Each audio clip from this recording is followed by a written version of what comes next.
Chair of Nepal NCD Alliance, Dr. Regmi, Ms. Linda Markova, our Deputy Mayor, distinguished guests, and all of you gathered here.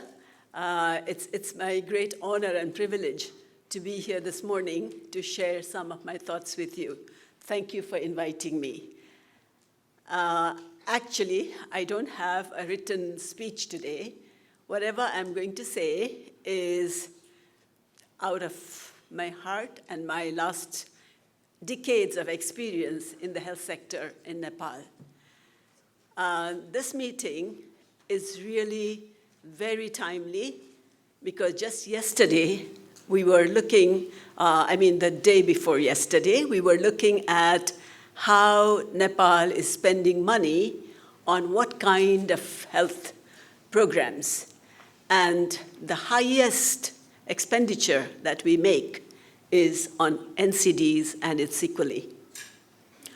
Most of the expenses are around treatment.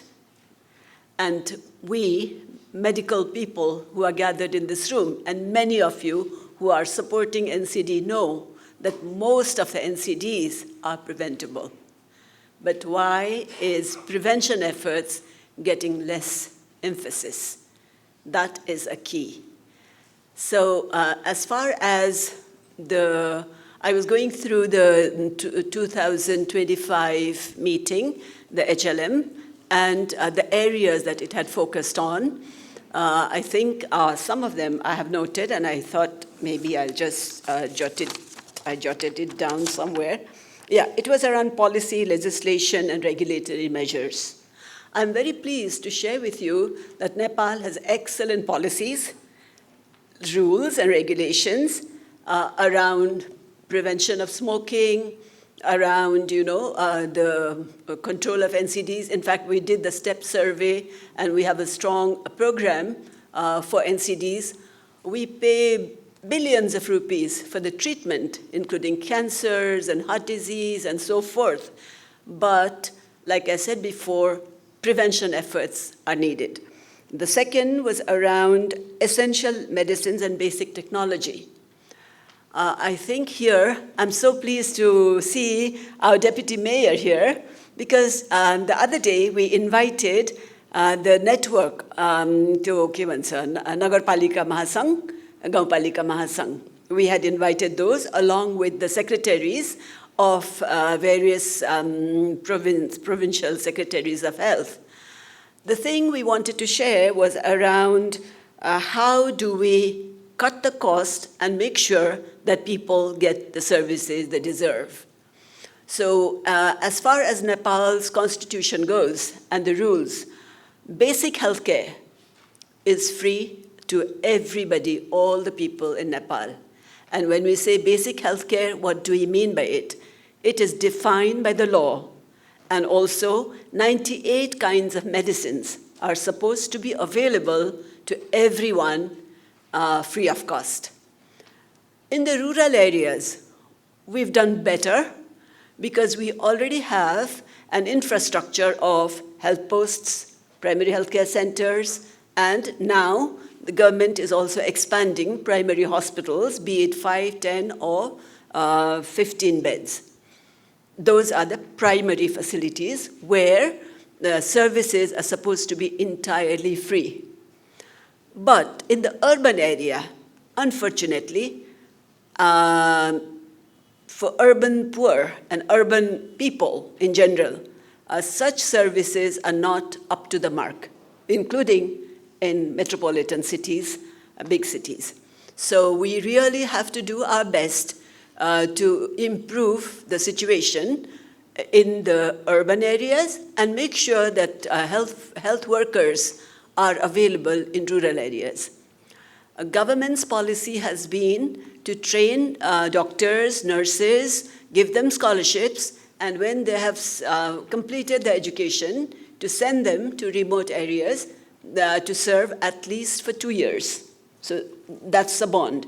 So compared to the situation that we saw when we were just fresh graduates, things are much, much better in terms of availability of health workers, even in rural parts of Nepal. But having said that, there's a huge disparity in distribution.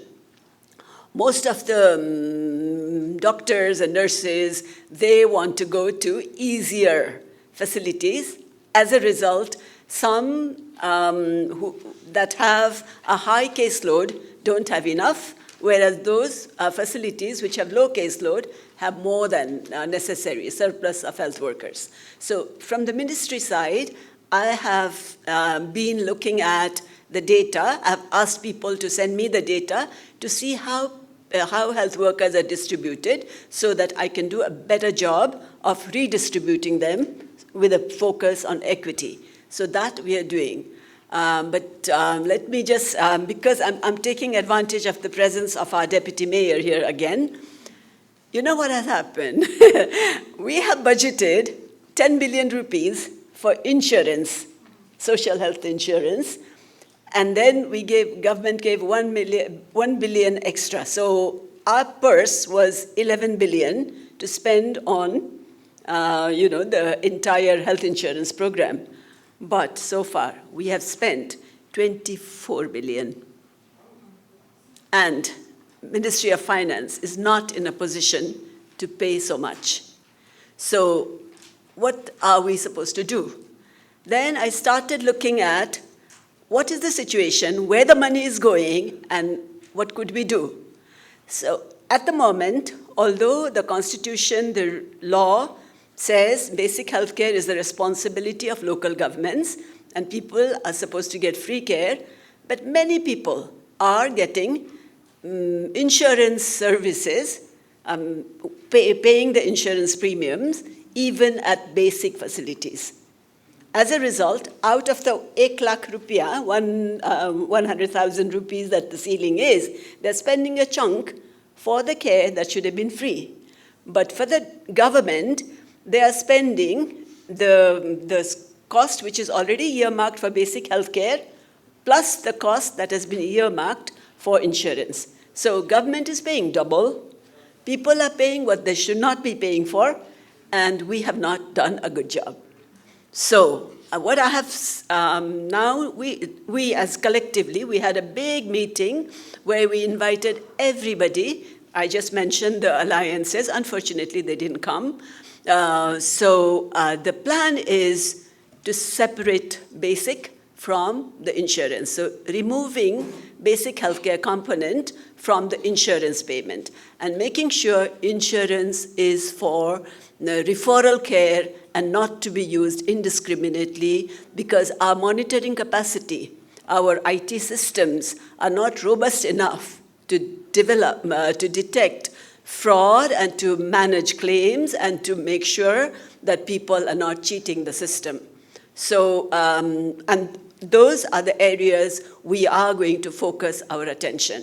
So having said that, I think the other one was on financial protection, as per the HLM 2025, which I've just mentioned. We have the insurance program, but that's facing challenges. Then the other one was, I think, the multi-sectoral action plan. We do have a good action plan, and you, as I think part of the partnership that we have built over the years, and it says robust surveillance and monitoring system. Unfortunately, we need to do a lot more about monitoring and surveillance system. And our Dr. Roshan, right here, he is in charge of our EDCD, the section that deals with how do we monitor our activities. They've done a great job on communicable diseases and other epidemics and so forth. But as far as NCD goes, the effort is not up to the mark, I would say. So we need to increase our capacity. And since I became the Minister of Health, I have tried to re-emphasize the value and importance of mental health. So my team, including EDCD and all the development partners, they have been supporting this agenda. Many medical colleges now have mental health counseling facilities. Even the hospitals are doing their best. And I see Dr. Saab here from the mental hospital. Many other people, they are working on strengthening mental health. Yes, we need to train more people. Our National Health Training Center, along with CTE-VT, they have been training counselors and primary healthcare workers on mental health counseling, but much more needs to be done. And I think we are on the right track. There's miles to go, but we've at least made small baby steps, and we will certainly reach there. So after all this, my request to you, especially those of you who are here, you are members of the civil society and, working by your own personal commitments to yourself and your zeal to support the people of Nepal and Asia region now, because all the partners are here as well. So what I would request you is to further enhance your efforts around prevention, because curative is extremely expensive and unnecessary burden, not just to the health system, but to the families as well. Looking after a sick one is very challenging rather than staying happy and healthy. So with these few words, thank you again for inviting me, and I'm sure there will be a lot of learning from all the countries that are and will be present in this meeting, along with our colleagues from Geneva, WHO partners. Thank you. You all have always been supporting us. So with these few words, I would like to say thank you and namaste. And as the announcement was made before, I have to leave. And I wish a very grand success to this meeting. And I look forward to getting the results of what you chart for 2026 to 2030. I think that's the plan.